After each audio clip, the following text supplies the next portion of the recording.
Part number 9 novel نروان کی تلاش پیشکش میرے کارواں۔ اگر آپ نے ہماری یوٹیوب چینل کو اب تک سبسکرائب نہیں کیا تو براہ مہربانی اس کو سبسکرائب کریں۔ ہماری ویڈیوز پسند آئیں تو انہیں لائک، شیئر اور کمنٹ ضرور کریں۔ دن چڑھے آنکھ کھلی، ایک لمحے کے لیے تو ماحول کا کوئی احساس نہ رہا، لیکن دوسرے لمحے ہی یاد آ گئی، فاریہ یاد آ گئی۔ اس کا بیڈ روم تھا، وہ موجود نہیں تھی۔ میں جلدی سے اٹھا اور چادر جسم پر ڈالی۔ دوسرے لمحے میں نے چادر سنبھال لی اور دروازے تک آیا۔ کچن سے گوشت بھننے کی خوشبو آ رہی تھی۔ میں نے سکون کی سانس لی۔ وہ پولیس کو میرے اطلاع دینے نہیں، ناشتہ کرنے گئی تھی۔ نہ جانے صبح کس وقت وہ میرے نزدیک سے اٹھ کر گھریلو پن کا کام کرنے چلی گئی تھی۔ اگر باقاعدہ زندگی رکھتی تو اپنے شوہر کے لیے نعمت ہوتی، کیونکہ وہ گھریلو پن ہے اس لڑکی میں۔ میں باتھ روم کی طرف بڑھ گیا، لیکن غسل کرتے ہوئے مجھے لباس کا خیال آیا۔ میں نے لباس نہیں لیا تھا۔ بہرحال یہاں میرے اور فاریہ کے علاوہ کون ہے؟ میں نے غسل کیا اور پھر چادر لپیٹ کے باہر آ گیا، لیکن کمرے میں فاریہ موجود تھی اور اس کے ہاتھوں میں میرا پریس کیا ہوا سوٹ تھا۔ ارے! میں چونک پڑا۔ میرا کوٹ بڑی اہمیت کا حامل تھا۔ رات کی تاریکی میں اور سمندر سے میں نے خون کے دھبے دھوئے تھے۔ نہ جانے وہ پوری طرح صاف بھی ہوئے ہوں گے یا نہیں۔ اس کا رد عمل میں نے فاریہ کے چہرے پر دیکھا، لیکن اس کے چہرے پر کوئی خاص بات نہیں تھی۔ اس کا مطلب یہ ہے کہ سب ٹھیک ہے۔ تکلیف کیوں کی فاریہ؟ میں نے معذرت آمیز انداز میں کہا۔ یہ میں جانتی ہوں، تمہیں نہیں بتاؤں گی۔ اور ناشتہ تیار ہے۔ اس نے میرا ہاتھ پکڑا اور ہم ہٹ کے دوسرے کمرے میں پہنچ گئے، جہاں ایک چھوٹی سی ڈائننگ ٹیبل پر ناشتہ لگا ہوا تھا۔ پہلے میرے لیے کرسی گھسیٹی اور میرے بیٹھ جانے کے بعد خود دوسری کرسی گھسیٹ کر بیٹھ گئی۔ خاموشی سے ناشتہ ہم نے شروع کر دیا۔ فاریہ بالکل خاموش تھی، البتہ وہ خاص ڈشیں میری طرف کر رہی تھی۔ تھوڑی دیر کے بعد ہم ناشتے سے فارغ ہو گئے۔ اب کیا پروگرام ہے فاریہ؟ میں نے پوچھا۔ میری خواہش ہے کہ چند روز تم میرے ساتھ قیام کرو۔ میں تمہاری زندگی بھر کی ساتھی تو نہیں بن سکتی، چند روز کی ساتھی ہی صحیح۔ میں کوشش کروں گی کہ تمہارے ذہن سے اداسی کی تہیں کھروچ دوں، تمہیں دنیا کی اصل شکل دکھا دوں تاکہ تم حالات سے متاثر نہ ہوا کرو۔ یہ دنیا صرف اپنے لیے جیتی ہے، اسے دوسروں کی زندگی سے کوئی دلچسپی نہیں۔ تم بھی اپنے لیے جیو، دوسروں کے لیے جان کھونے سے کیا حاصل؟ تم ٹھیک کہتی ہو فاریہ، بس کبھی کبھی درد شدید ہو جاتا ہے، ٹیسیں تیز ہو جاتی ہیں تو عقل و ہوش کھو بیٹھتا ہے، ورنہ اس دنیا سے خوب واقف ہوں۔ ماضی کا ہر نقش ذہن سے مٹا دو، بھول جاؤ کہ کچھ لوگ تمہاری زندگی سے منسلک تھے۔ اس کے بعد کوئی غم نہیں رہے گا۔ میں کوشش کروں گا فاریہ، لیکن اب میں یہاں سے جانا چاہتا ہوں۔ فاریہ میری شکل دیکھتی رہی، پھر سپاٹ لہجے میں بولی، اگر تم خود کو بہتر محسوس کرتے ہو تو میں تمہیں نہیں روکوں گی۔ میری اور تمہاری منزل الگ الگ ہے، میں تمہارے قدموں سے قدم نہیں ملا سکتی۔ خدا حافظ۔ ناراض ہو گئی فاریہ؟ ہرگز نہیں، بالکل نہیں، میں نے صرف ایک حقیقت کہی ہے۔ خدا حافظ فاریہ۔ میں نے جیب میں ہاتھ ڈالا۔ میری جیب سے بہت سے نوٹ موجود تھے اور ان میں وہ نوٹ بھی شامل تھے جو کل ہوٹل میں نے فاریہ کو دیے تھے۔ یہ کیا فاریہ؟ میں نے طالب سے پوچھا۔ بس کچھ نہیں، میں نے تمہیں گاہک نہیں دوست سمجھا ہے۔ شکریہ فاریہ، میں تمہیں بحیثیت دوست ہمیشہ یاد رکھوں گا، میں نے کہا، اور فاریہ نے گردن ہلا دی۔ تب میں نے جیب سے سارے نوٹ نکالے اور اس کے پیروں کے نزدیک رکھتے ہوئے کہا، یہ ایک دوست کی گزارش ہے۔ یہ کیا؟ فاریہ چونک پڑی۔ میں نے تمہاری دوستی قبول کر لی فاریہ، تم ایک دوست کا تحفہ نہ ٹھکراؤ، میں نے ملتجئ لہجے میں کہا۔ سنو تو۔ فاریہ کی آواز لڑکھڑاتی ہوئی تھی، لیکن میں تیزی سے باہر نکل گیا۔ دولت کی اس کو ضرورت تھی، میرا کیا تھا؟ جتنی چاہتا تھا حاصل کر لیتا۔ یہ تھوڑی سی رقم اس کے کسی کام آ جائے گی، اس کی چند ضرورتیں پوری ہو جائیں گی۔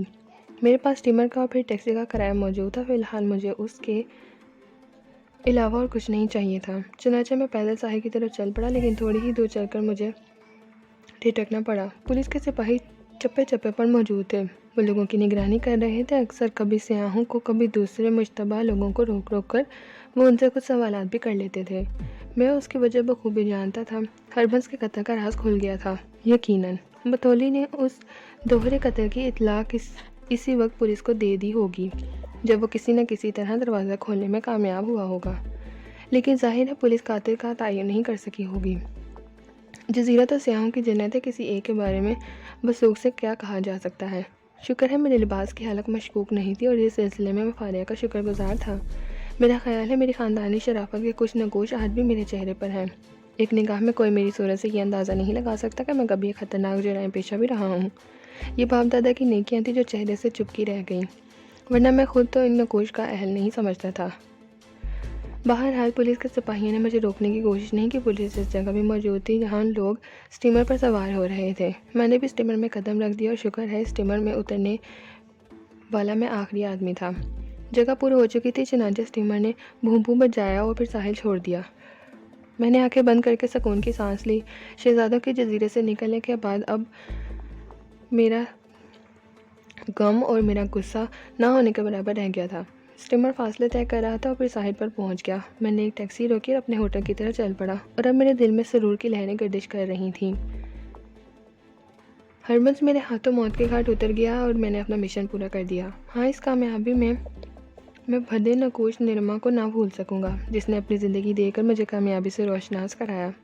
اس کے لیے میرا دل کڑا تھا، میری نیند تو پوری ہو چکی تھی، کوئی کسل بھی نہیں تھی۔ چنانچہ ایک آرام کرسی پر دراز ہو کر آئندہ کے پروگرام بنانے لگا۔ مغرور ہربنس نے مجھے چیونٹی سمجھا تھا، لیکن میں نے اس کے لیے پہاڑ ثابت ہوا۔ بظاہر اب میرے لیے استنبول میں کوئی کام نہیں تھا۔ یہاں بہت سے حادثات رونما ہو چکے تھے کہ گارو اور ساڈی، بہرحال میرے ہمدرد، میرے دوست، ان کی موت، نرما کی موت اور پھر ہربنس کی موت، اس لحاظ سے استنبول خاصی خطرناک جگہ ثابت ہوئی تھی۔ لیکن غلام سیر کو یقیناً میری کوشش پسند آئے گی، اور جو کچھ بھی ہو رہا تھا اور جس انداز میں ہو رہا تھا، بہرحال یہ سب کچھ غلام سیر کے لیے بہت سود مند تھا۔ میں نے فیصلہ کیا کہ اب خود کو یوسف کمالی کے سپرد کر دوں گا۔ میرا ذاتی کام اب کوئی نہیں رہ گیا تھا۔ میں نے بیٹے کو بلا کر صبح کے اخبارات طلب کیے، لیکن نیوز سروس اتنی کوئک نہیں تھی کہ ہربنس کی موت کی خبر صبح کے اخبارات میں چھپ جاتی۔ اخبارات میں ایسی کوئی خبر نہیں ملی۔ تب میں اپنی جگہ سے اٹھ کر باہر نکل آیا۔ سامان وغیرہ میں نے رہنے دیا تھا۔ یوں بھی 11:30 بج رہے تھے۔ گولڈن اسٹور کھل چکا ہوگا۔ ہوٹل سے باہر آ کر میں نے ٹیکسی لی اور گولڈن اسٹور کی طرف چل پڑا۔ تھوڑی دیر کے بعد میں اسٹور میں داخل ہو گیا۔ یوسف کمالی کی کار باہر ہی کھڑی ہوئی تھی۔ چپراستی چونکہ پہلے بھی ایک بار مجھے دیکھ چکا تھا، اس لیے اس نے جلدی سے میرے لیے دروازہ کھول دیا۔ اندر یوسف کمالی کچھ کاغذات الٹ پلٹ کر رہا تھا۔ میرے قدموں کی چال سن کر اس نے گردن ہلائی، مجھے دیکھ کر جلدی سے کھڑا ہو گیا۔ اس کے چہرے پر زبردست گرم جوشی کے آثار پھیل گئے تھے اور دونوں طرف ہاتھ پھیلا کر میری طرف لپکا۔ ذاتی طور پر میں آپ کا بہت بڑا مداح ہوں مسٹر نواز، اس لیے آپ سے میں مسافہ نہیں معائقہ کروں گا، اس نے کہا اور مجھے کھینچ کر سینے سے لگا لیا۔ میں نے بمشکل تمام خود کو روکا، اور ورنہ درجنوں بار خواہش ہوئی کہ آپ سے ملاقات کروں۔ آئیے تشریف رکھیے، آئیے۔ اس نے خود میرے لیے کرسی گھسیٹی اور میں بیٹھ گیا۔ کیا پسند کریں گے آپ؟ جو پلا دیں، میں نے مسکراتے ہوئے کہا۔ اوہ، میں آپ کو اناناس کی چائے پلواتا ہوں، یوسف کمالی نے کہا اور گھنٹی پر جا کر اردلی کو بلا لیا۔ پھر اسے ہدایت دے کر میری طرف متوجہ ہو گیا۔ خدا کی پناہ، آپ نے جس انداز میں ہربنس کو تباہ کیا ہے، میں مقامی باشندہ ہونے کے باوجود اور اس کے باوجود کہ یہاں میرے ساتھ کچھ خطرناک لوگ بھی موجود ہیں، آج تک یہ جرأت نہیں کر سکا تھا۔ مجھے تو کوئی خاص دقت نہیں ہوئی تھی، میں نے مسکراتے ہوئے کہا۔ ہاں، نہ تو مجھے اور نہ ہی ہربنس کو آپ کے بارے میں اندازہ تھا۔ غلط اندازے کی بنیاد پر وہ پھنس گیا۔ طاقت کا صحیح اندازہ لگانا ضروری ہے، لیکن ایک بات میرے ذہن میں الجھ رہی ہے۔ کیا؟ وہ ہپی جوڑا کون تھا؟ بڑے طویل القامت اور تندرست تھے۔ میں نے ان کی لاشوں کی تصویریں دیکھی ہیں۔ کگارو اور ساڈی، میں نے کہا۔ ہاں، یہی نام تھے ان کے، لیکن وہ میرے مددگار تھے، بیچارے میری وجہ سے مارے گئے۔ اصل میں میرے اپنے ذرائع تو ہیں نہیں، یوں ہی کچھ لوگ پھنس جاتے ہیں، لیکن مجھے ان کی موت کا رنج ہوا۔ غلام سیر کو اطلاع دے دی گئی ہے؟ کوئی جواب ملا؟ ابھی تک نہیں، میں ابھی انتظار میں ہوں، لیکن ہربنس سے آپ کا کہاں ٹکراؤ ہوا تھا؟ انقرہ میں۔ کیا اس نے براہ راست آپ سے بات کی تھی؟ نہیں، لیکن اس کے آدمیوں نے مجھے اسی طرح تلاش کیا تھا جیسے میں حقیر چوہا ہوں اور آسانی سے مارا جاؤں گا۔ سلیمان بے خوف زدہ ہو گیا تھا۔ اس کا خیال تھا کہ ہربنس مقامی طور پر بہت طاقتور ہے، حکام اس کے قبضے میں ہیں، اس لیے وہ میرے لیے خطرناک ثابت ہو سکتا تھا۔ ظاہر ہے بات میری ذات پر آ گئی تھی، اس لیے میں نے فیصلہ کیا کہ ہربنس کو خود اپنے ہاتھوں سے ہلاک کروں گا اور کسی دوسرے کو تکلیف نہ دوں گا۔ ونڈرفل۔ بہرحال ہربنس اس سے زیادہ کیا ہلاک ہوگا؟ یہاں اس ملک کی بڑی ساکھ تھی، وہ ختم ہو گئی، اس کا پورا کاروبار تباہ ہو گیا، اور اب وہ چوہوں کی طرح ولوں میں گھستا پھر رہا ہے۔ ایک آدمی اس سے بڑی موت کیا ہو سکتی ہے؟ آج نہ صحیح کل اسے گرفتار کر لیا جائے گا۔ نکاسی کے راستے تو بند کر دیے گئے ہیں۔ نہ بھی گرفتار ہو تو اس سے بڑے دکھ کی کیا بات ہو سکتی ہے کہ اب اس کی کوئی حیثیت نہ رہی۔ یہ بات نہیں ہے یوسف کمالی، میں نے گہری سانس لے کر کہا۔ میں نے تم سے کہا تھا نا کہ ہربنس نے میری اپنی حیثیت کو چیلنج کیا تھا۔ اس نے ایک بڑے اسمگلر کی حیثیت سے سوچا۔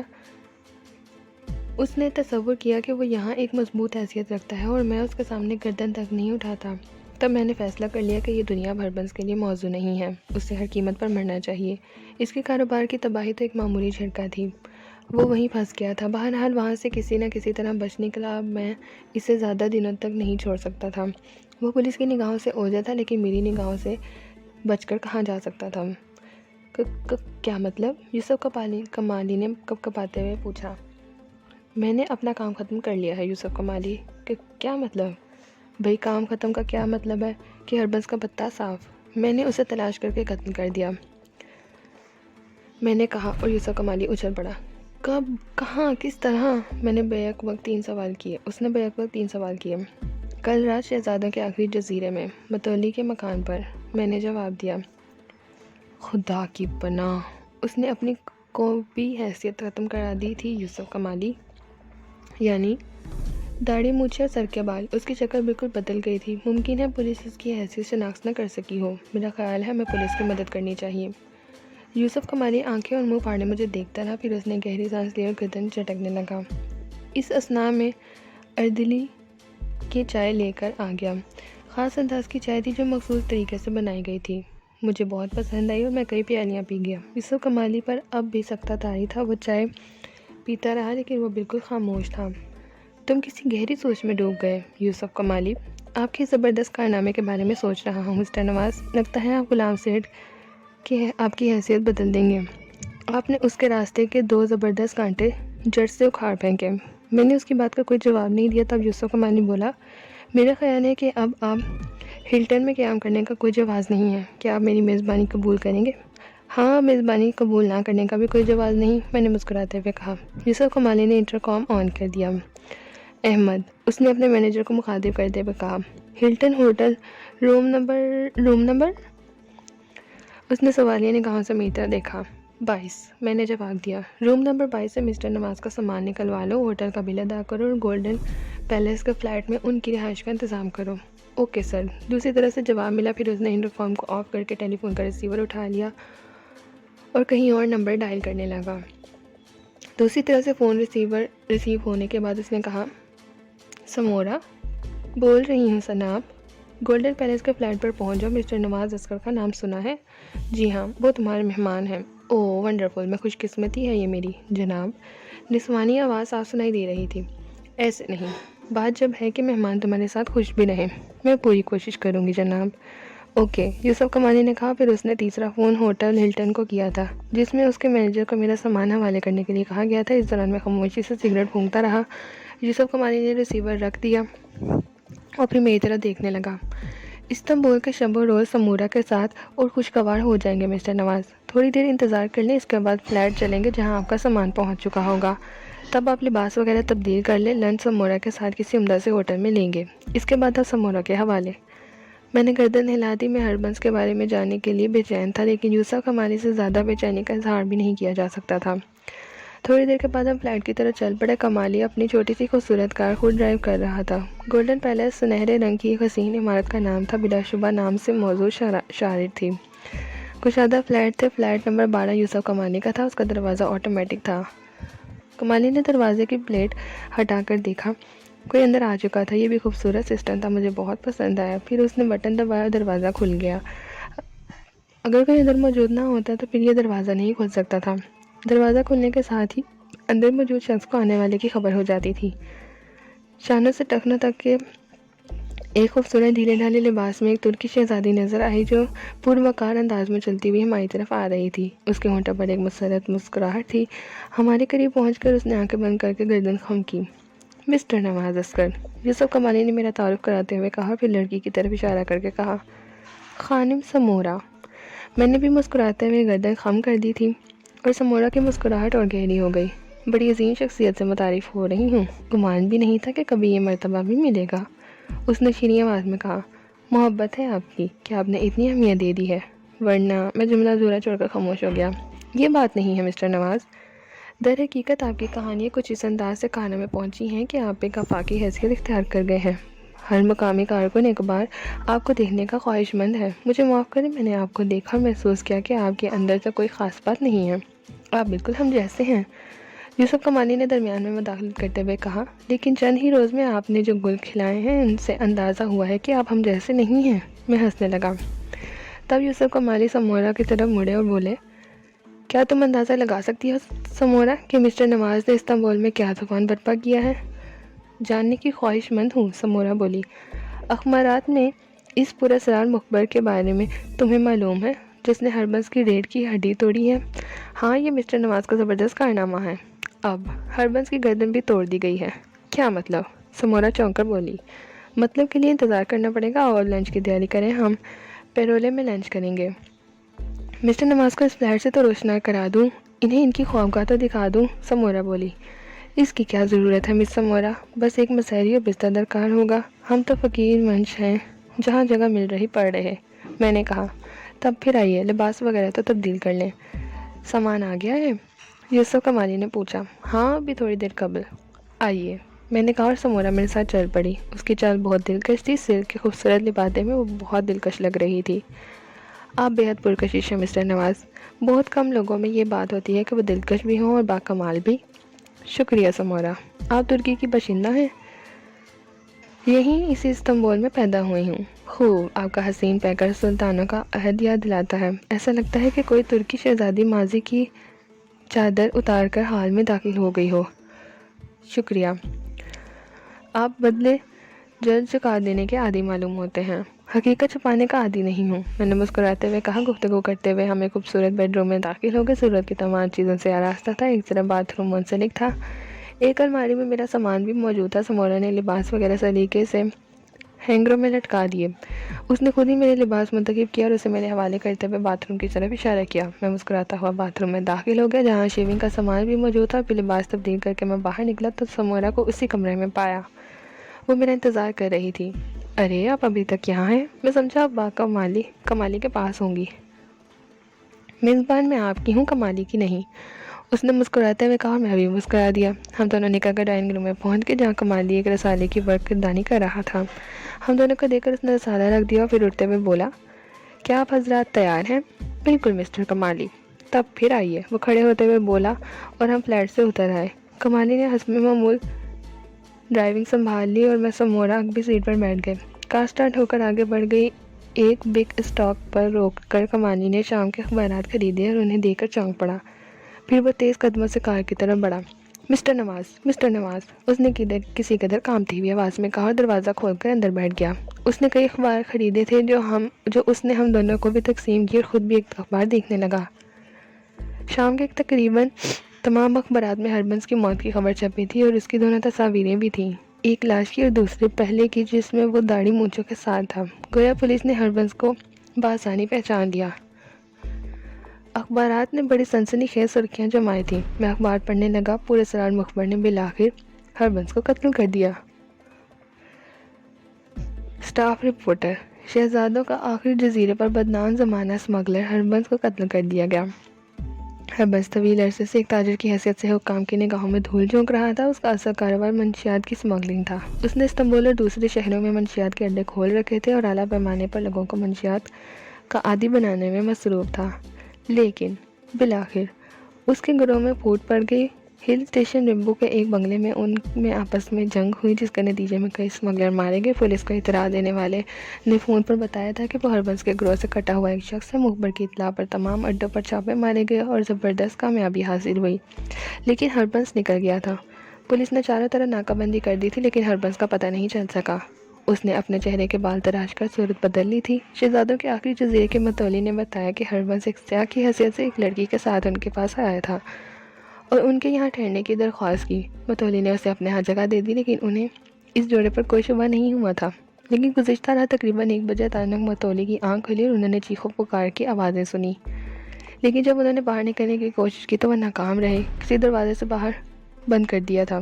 پھر وہ اکبی روشندان کے ذریعے بمشکل باہر نکلے. انہوں نے ہربنس کے کمرے میں دیکھا تو وہاں اس کی لاش موجود تھی. ہربنس کو چاقو سے ہلاک کیا گیا ہے. اسی کمرے میں ایک اور لاش موجود تھی جو ہربنس کی ساتھی لڑکی نیرما کی لاش ہے.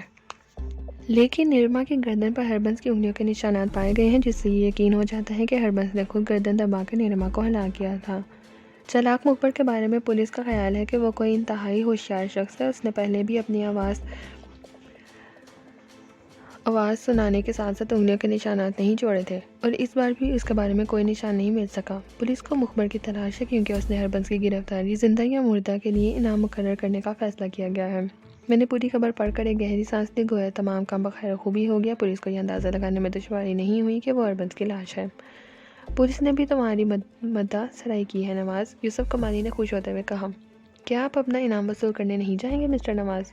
سمورا مسکراتے ہوئے بولی اور اچانک چونک کر کہنے لگی، کار تو آگے بڑھائیے کمالی صاحب، آپ تو خوشی میں کھانا بھول گئے۔ ہاں، در حقیقت میں خوشی میں کھانا بھول گیا ہوں، یوسف کمالی نے مسکراتے ہوئے کہا اور کار دوبارہ سٹارٹ کر کے آگے بڑھا دی۔ ایک عمدہ سے ریسٹورنٹ کے سامنے ہم کار سے اترے، ریسٹورنٹ میں داخل ہو گئے، ویٹر نے آرڈر لیا، تب تک ہم نے خاموشی اختیار کی۔ پھر لمبے چوڑے آرڈر کے بعد فارغ ہو جانے کے بعد ہم نے کھانا شروع کر دیا۔ اس لنچ کی اہمیت بہت بڑھ گئی ہے، کھانے کے دوران یوسف کمالی نے کہا۔ کیوں؟ میں نے مسکراتے ہوئے پوچھا۔ اس میں آپ کی کامیابی کی خوشی بھی شامل ہے۔ میں مسکرانے لگا۔ اور کھانے کے بعد میں جلدی سے اجازت طلب کروں گا کیونکہ میری ذمہ داریاں کچھ بڑھ گئی ہیں۔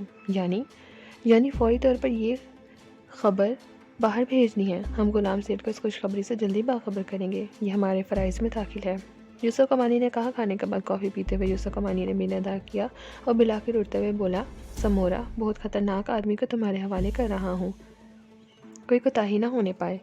آپ بے فکر رہیں مسٹر کمالی، میں خطرناک لوگوں کو سنبھالنا خوب جانتی ہوں۔ ہاں، یہ چابی رکھو، کار تمہارے استعمال میں رہے گی۔ اوکے، تھینک یو، سمورا نے کہا اور پھر یوسف کمالی خدا حافظ کہہ کر باہر نکل گیا۔ میں اور سمورا مسکراتے ہوئے کافی پینے لگے۔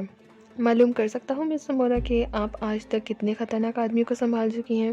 آپ کی زبان میں خطرناک کسے کہتے ہیں؟ جو خطرناک ہو، میں نے کہا۔